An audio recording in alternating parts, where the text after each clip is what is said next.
the advances that have taken place in astronomy, cosmology,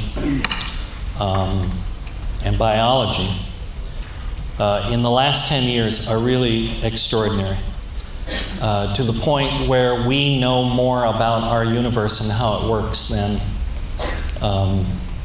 many of you might imagine. But there was something else that I noticed as those changes were taking place, as people were starting to find out that, yeah, there really is a black hole at the center of every galaxy. Science writers and editors, I shouldn't say science writers, I should say people who write about science, and editors would sit down over a couple of beers after a hard day of work and start talking about some of these incredible perceptions about how the universe works. And they would inevitably end up in what I thought was a very bizarre place, which is ways the world could end very suddenly. And that's what I want to talk about today. You laugh, you fools.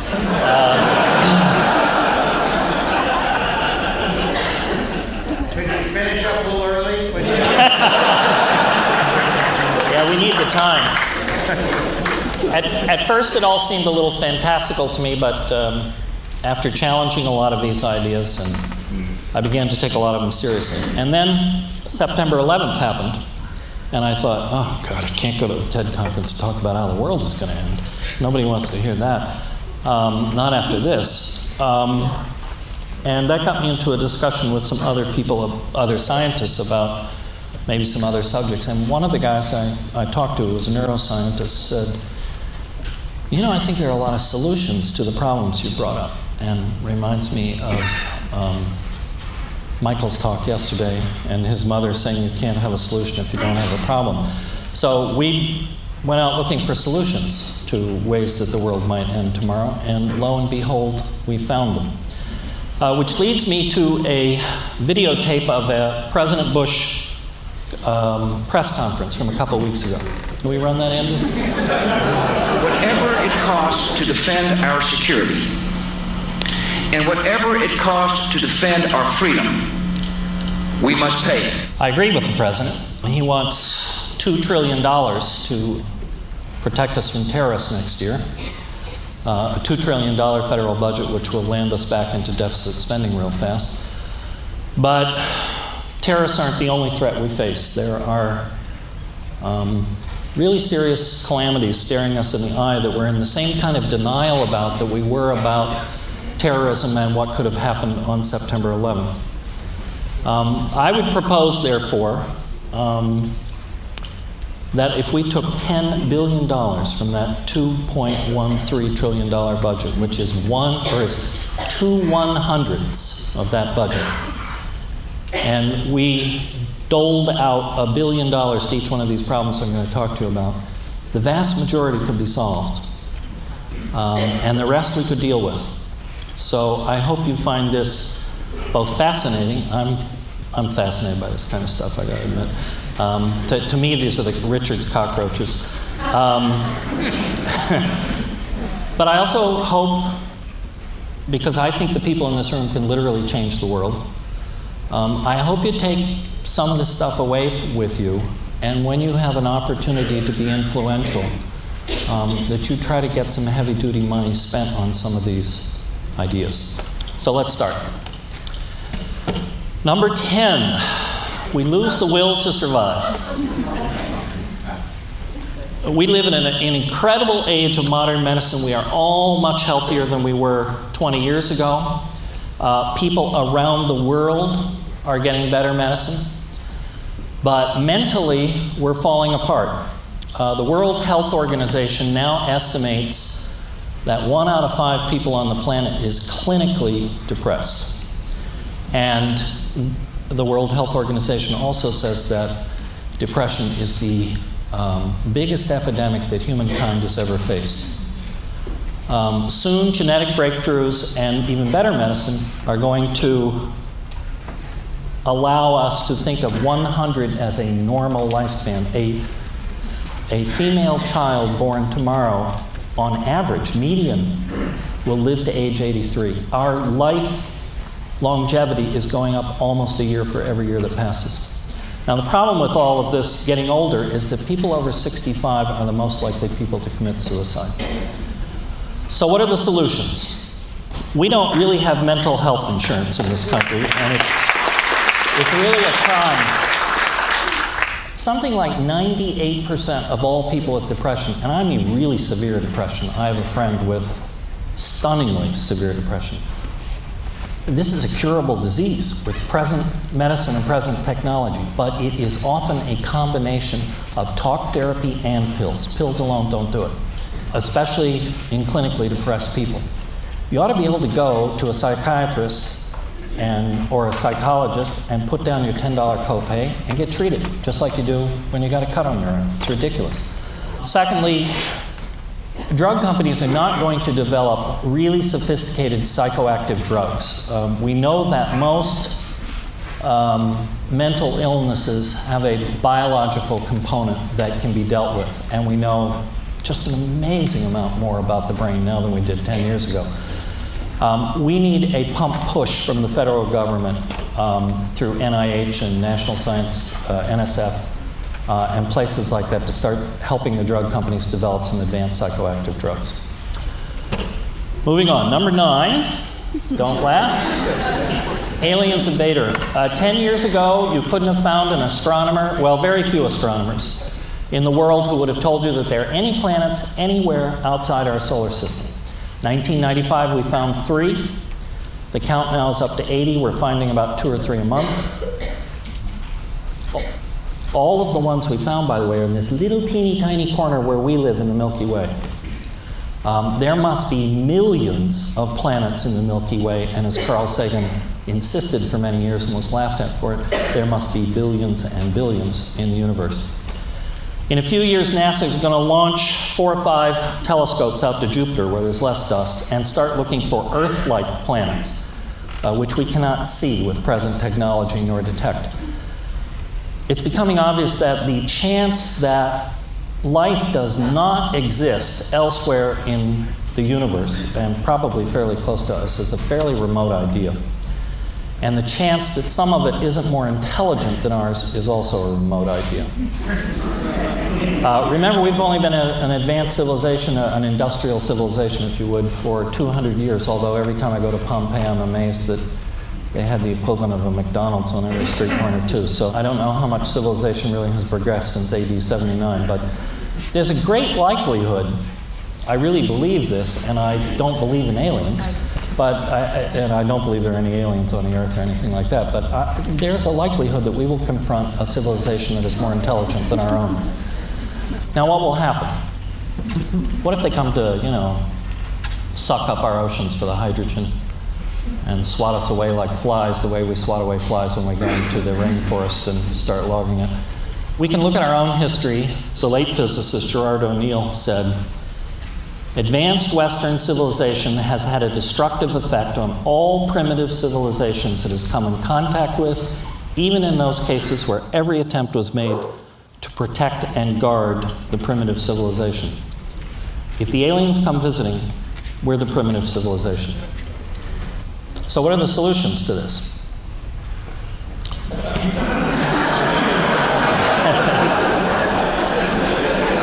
Thank God you can all read.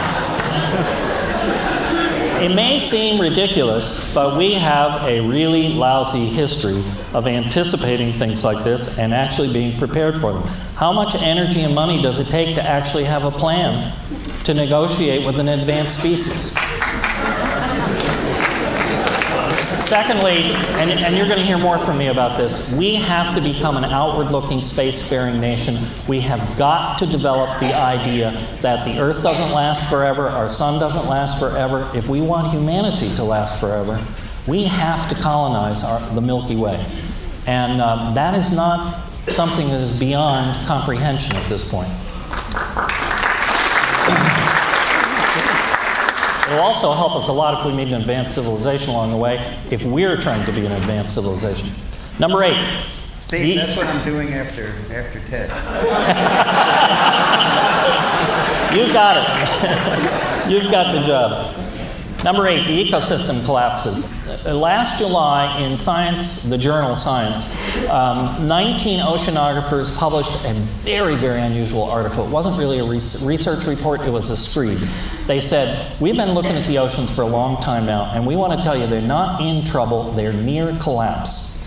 Many other ecosystems on Earth are in real danger. We're living in a time of mass extinctions that exceeds the fossil record by a factor of 10,000.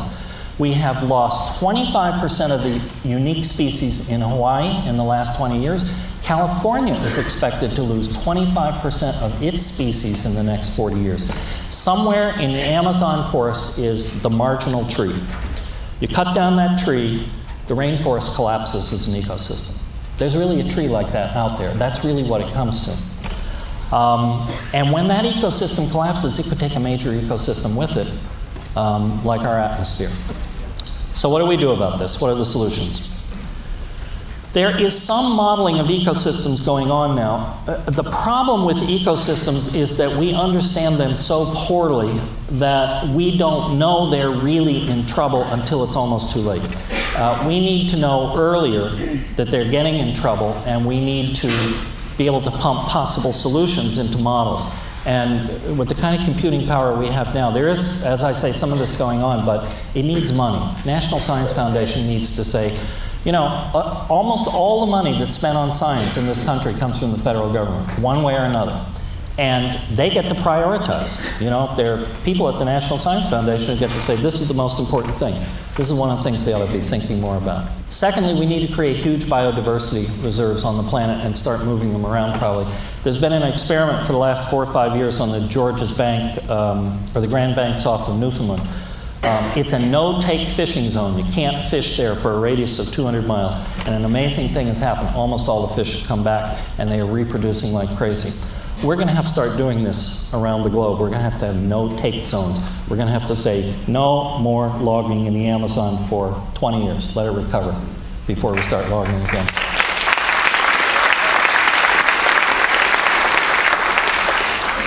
Number 7, particle accelerator mishap. You all remember Ted Kaczynski, the Unabomber? One of the things he raved about was that a particle accelerator experiment could go haywire and set off a chain reaction that would destroy the world. A lot of very sober-minded physicists, believe it or not, have had exactly the same thought. This spring, there's a collider at Brookhaven on Long Island. This spring, it's going to have an experiment in which it creates black holes. They are expecting to create little tiny black holes. They expect them to evaporate.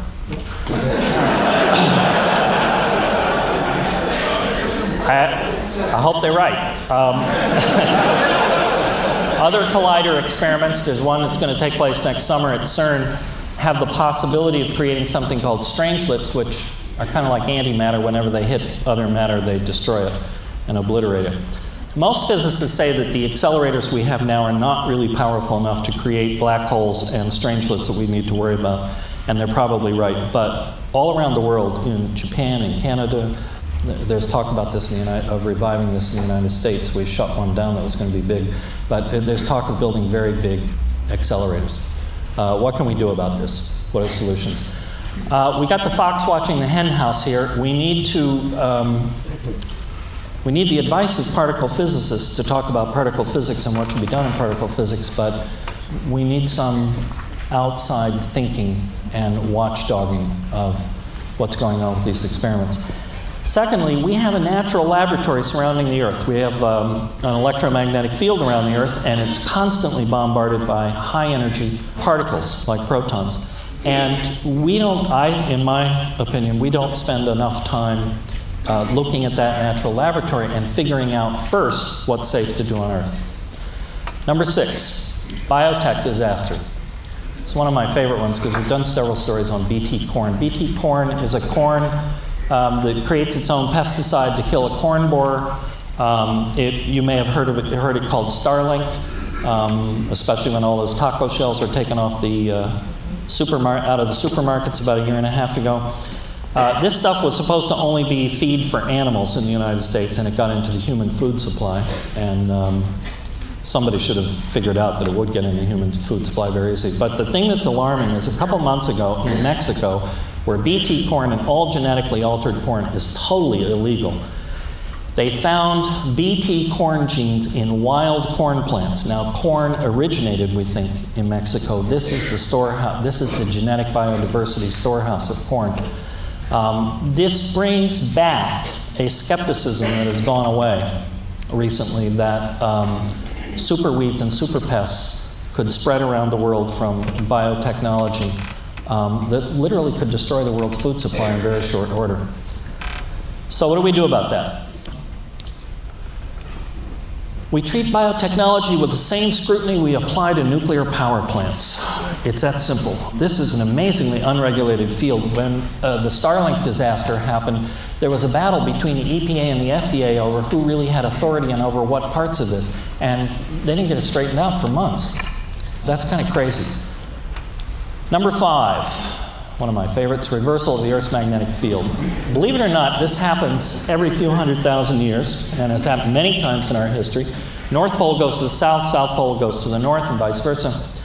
But what happens as this occurs is that we lose our magnetic field around the Earth over a period of about 100 years. And that means that all these cosmic rays and particles that are come streaming at us from the sun that this field protects us from are, well, basically, we're going to fry. So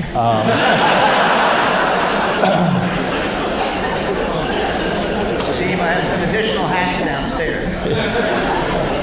So what can we do about this?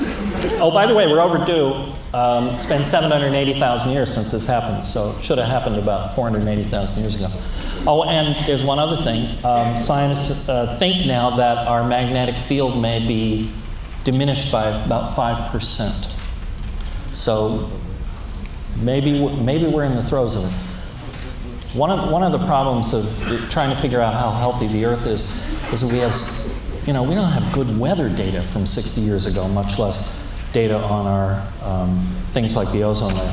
So there's a fairly simple solution to this. There's going to be a lot of cheap rocketry that's going to come online in about 6 or 7 years that gets us into the low atmosphere very cheaply. We can make ozone from car tailpipes. It's not hard. It's just 3 oxygen atoms. If you brought the entire ozone layer down to the surface of the Earth, it would be the thickness of 2 pennies at 14 pounds per square inch. You don't need that much up there. We need to learn how to repair and replenish the Earth's ozone layer. Number 4, giant solar flares. Solar flares are enormous magnetic outbursts from the sun that bombard the Earth with high-speed subatomic particles. So far, our atmosphere has done, and our magnetic field has done pretty well protecting us from this. Occasionally, we get a flare from the sun that causes havoc with communications and so forth, and electricity. But the alarming thing is that astronomers recently have been studying stars that are similar to our sun, and they found that a number of them, when they're about the age of our sun, brighten by a factor of as much as 20. It doesn't last for very long. And they think these are super flares, millions of times more powerful than any flares we've had from our sun so far. Obviously, we don't want one of those. There's a flip side to it. In studying stars like our sun, we've found that they go through periods of diminishment when their total amount of energy that's expelled from them goes down by maybe 1%. 1% doesn't sound like a lot, but it would cause one hell of an ice age here. So what can we do about this? Start terraforming Mars. This is one of my favorite subjects. I wrote a story about this in Life magazine in 1993. This is rocket science, but it's not hard rocket science. Everything that we need to make an atmosphere on Mars and to make a livable planet on Mars is probably there. And you literally have to send little nuclear factories up there that gobble up the iron oxide on the surface of Mars and spit out the oxygen. The problem is it takes 300 years to terraform Mars, minimum.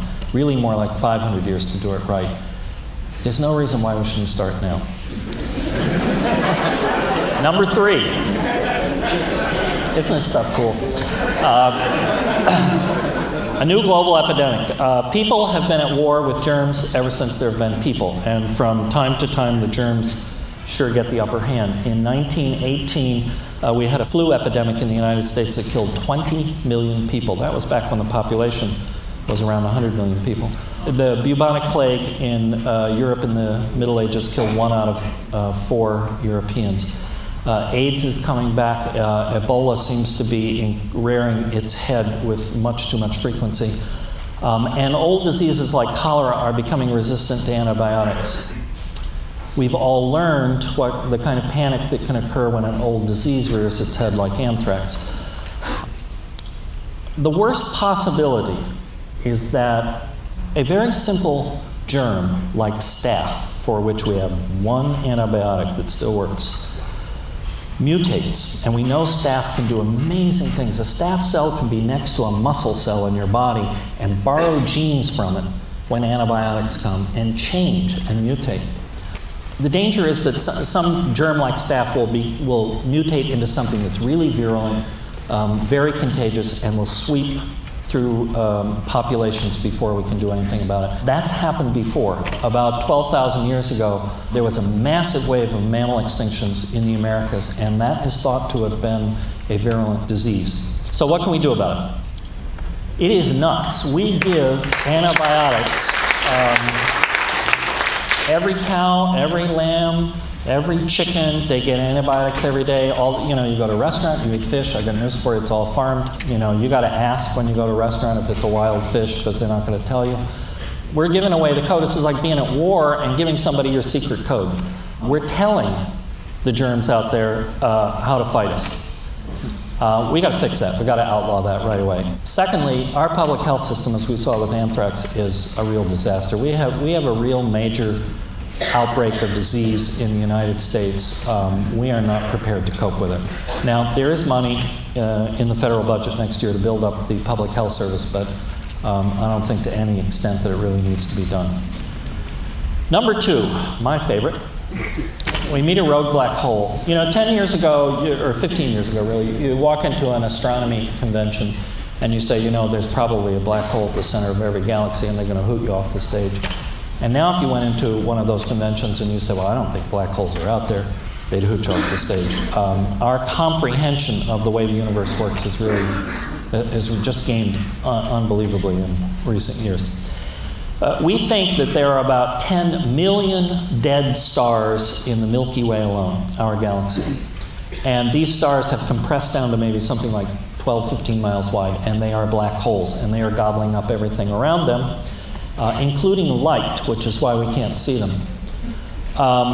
Most of them should be in orbit around something, but galaxies are very violent places, and things can be spun out of orbit.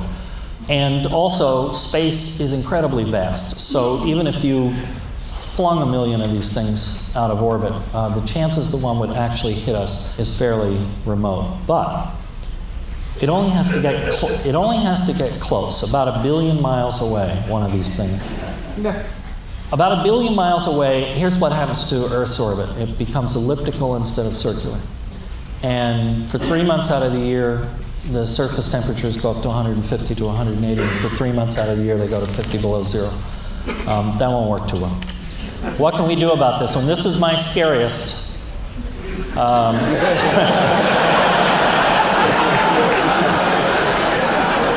don't have a good answer for this one. Again, we've got to think about being a colonizing race. And finally, number 1. Biggest danger to life as we know it, I think, a really big asteroid heads for Earth. The important thing to remember here, this is not a question of if, this is a question of when and how big. In 1908, just a 200-foot piece of a comet exploded over Siberian flattened forests for maybe 100 miles. It had the effect of about 1,000 Hiroshima bombs. Astronomers estimate that little asteroids like that come about every 100 years. In 1989, a large asteroid passed 400,000 miles away from Earth. Nothing to worry about, right? It passed directly through Earth's orbit. We were in that spot 6 hours earlier.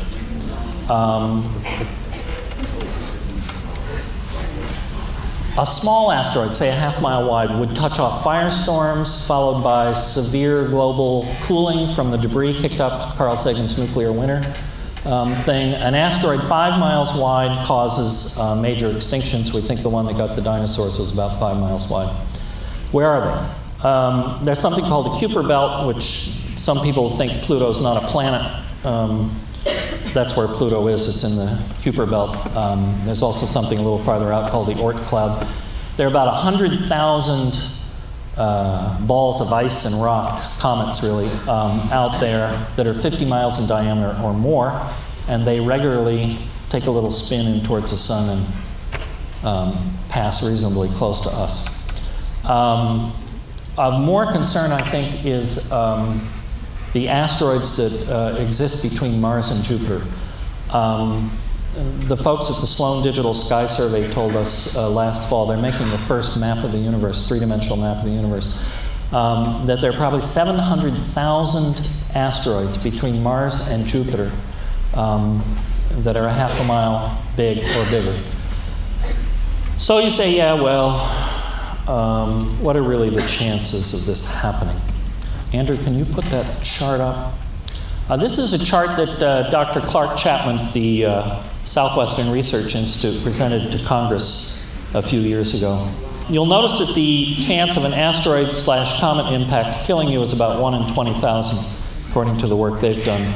Now look at the one right below that. Passenger aircraft crash, 1 in 20,000. We spend an awful lot of money trying to be sure that we don't die in airplane accidents, and we're not spending hardly anything on this. And yet this is completely preventable. We finally have, just in the last year, the technology to stop this cold. So we have the solutions.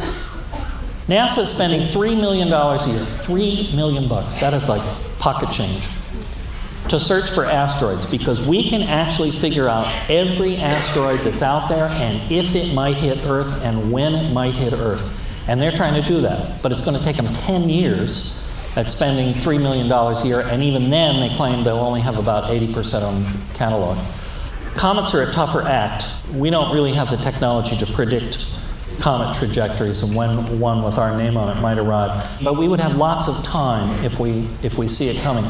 We really need a dedicated observatory. You'll notice that a lot of comets are named after people you never heard of, amateur astronomers. That's because nobody's looking for them except amateurs.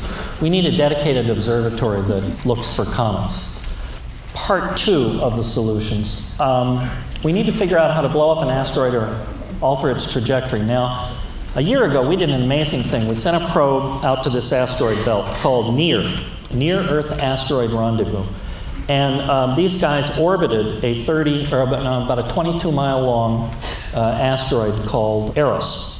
And then, of course, you know, they pulled one of those sneaky NASA things where they had extra batteries and extra gas aboard and everything. And at the last minute they landed, when the mission was over, they actually landed on the thing. We have landed a rocket ship on an asteroid. It's not a big deal. Now, the trouble with just sending a bomb out for this thing is that you don't have anything to push against in space because there's no air.